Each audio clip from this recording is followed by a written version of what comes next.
रुक्मिणी रमण गोविंदा ब्रह्मानंदं परमसुखदं केवलं ज्ञानमूर्तिं द्वन्द्वातीतं गगनसदृशं तत्त्वमस्यादिलक्ष्यम् एकं नित्यमिमरमचलं सर्वधी साक्षिभूतं भावातीतं त्रिगुणरहितं सद्गुरुं तं नमामि विनायकं गृह्णामि शाकरिणामि विशुद्धं शेषाञ्जनसान्निध्याजिवामुक्ता भवन्ति साकरिवंशविख्यातं ज्ञानदानपरायणं विनायकं गुरुवन्दे बन्धुमुक्तये मधुरदयी सद्गुरु जेणे तारेलो हा संसार म्हणून विशेष आज्ञा करू विवेकावरी.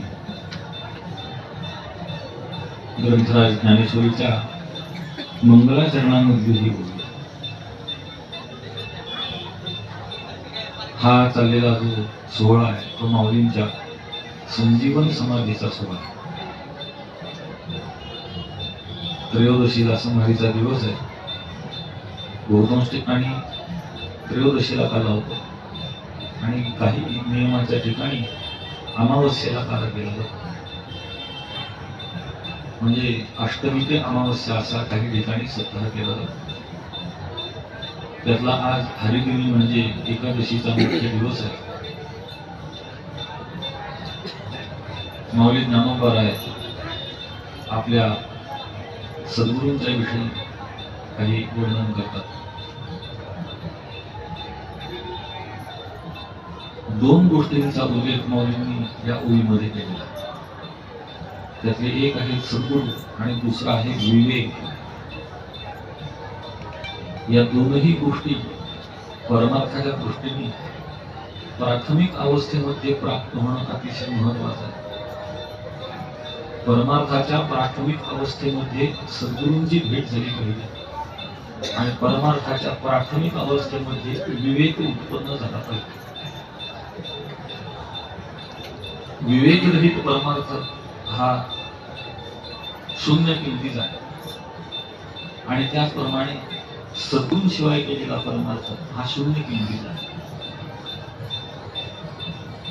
सद्गुरू काय करतात? सद्गुरू आपल्या अधिकारानुगुण आपल्याला साधनाचा उपदेश करतात.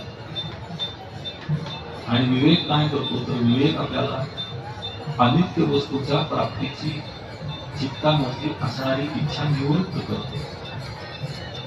यद्यपि हा विवेक शेवटपर्यंत परमार्थामध्ये राहायला पाहिजे. माऊली सांगतात, वीतरागी ते सारिका जोडून ठेविला सखा जो आघविया भूमिका सवे झाली. विवेक हा मोक्षापर्यंत आपल्या बरोबर राहतो. वैराग्य हे मोक्षापर्यंत आपल्या बरोबर राहतो. सद्गुरूंच्या विषयी कृतज्ञता असण्याचं कारण सद्गुरूंच्या मार्गदर्शनाशिवाय परमार्थ फलीभूत होत नाही. आणि विवेकाविषयी श्रद्धा असण्याचं कारण विवेकाशिवाय परमार्थाला फलत दुखवतात.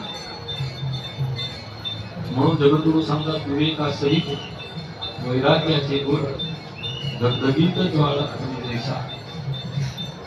विवेकपूर्वक वैराग्य निर्माण झालं पाहिजे. विवेकाशिवाय निर्माण झालेलं वैराग्य टिकत नाही.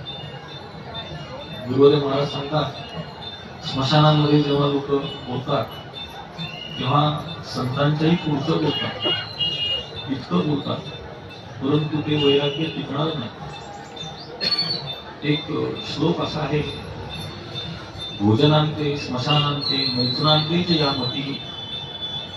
मनुष्य जेवण केल्यानंतर तृप्त होतो किंवा मैथुनांते मनुष्य तृप्त होतो किंवा स्मशानांते मनुष्य वैराग्याचं बोलतो.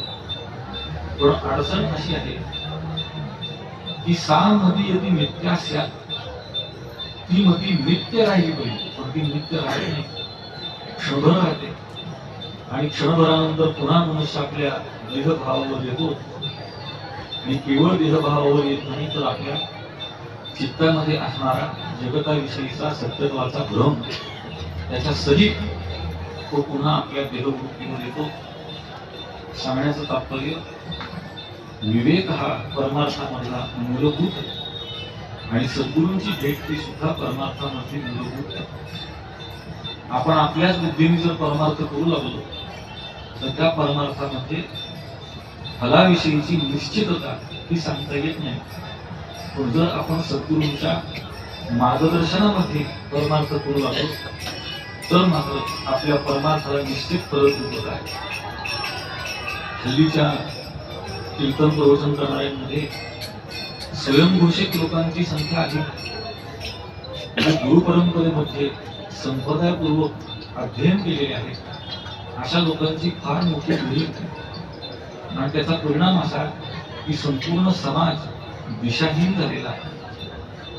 कोणालाही योग्य दिशा सापडत नाही. उपनिषदामध्ये असा प्रश्न आलेला आहे, का दिक? आणि त्याचं उत्तर दिले संतोहिक.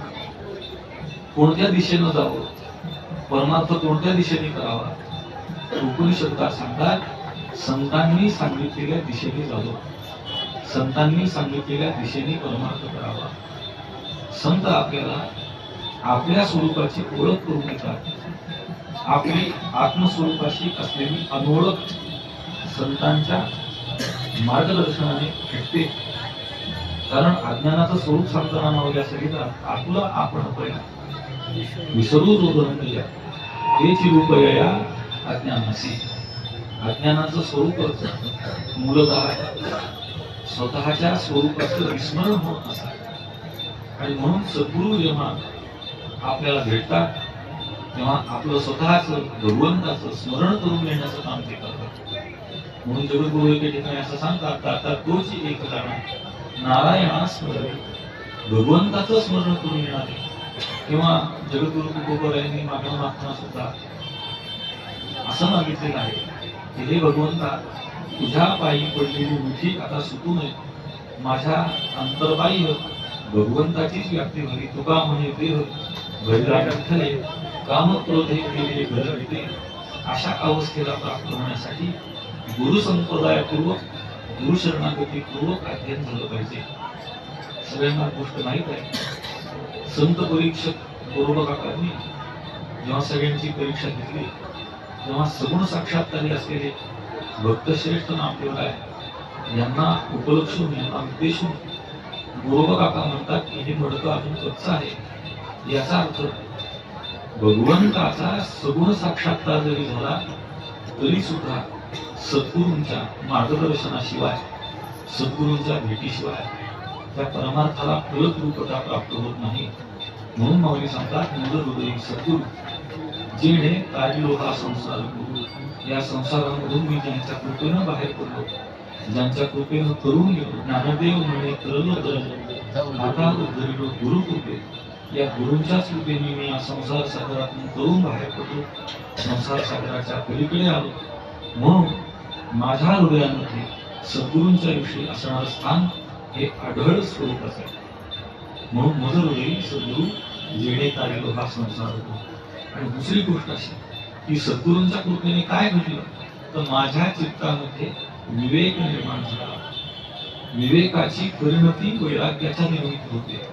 वैराग्याची परिणती ही समाधिषट्क संपत्तीमध्ये होते आणि समाधिषट्क संपत्तीची परिणती मोक्षत्वामध्ये होते. म्हणून विवेक हा मूलभूत असणारा सद्गुरूंच्या कृपेमुळे माझ्या चित्तामध्ये निर्माण झाला. म्हणून ज्याप्रमाणे सद्गुरूंच्या विषयी माझ्या चित्तामध्ये अत्यंत आदर आहे, त्याप्रमाणे विवेकाविषयी सुद्धा माझ्या चित्तामध्ये अत्यंत आदर आहे असं माऊली सांगतात. आपण परमार्थ करीत असताना जर आपल्याला सद्गुरूंची भेट झाली नसेल तर ती व्हावी अशी भगवंताकडे प्रार्थना करावी.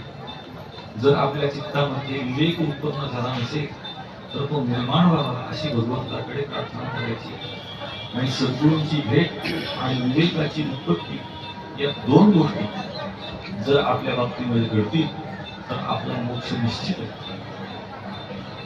लोक परमार्थ करत असताना परमार्थ करणाऱ्यांची संख्या भरपूर आहे, पण त्यामध्ये बहुतांश लोकांची संख्या ही दिशाहीन परमार्थाची.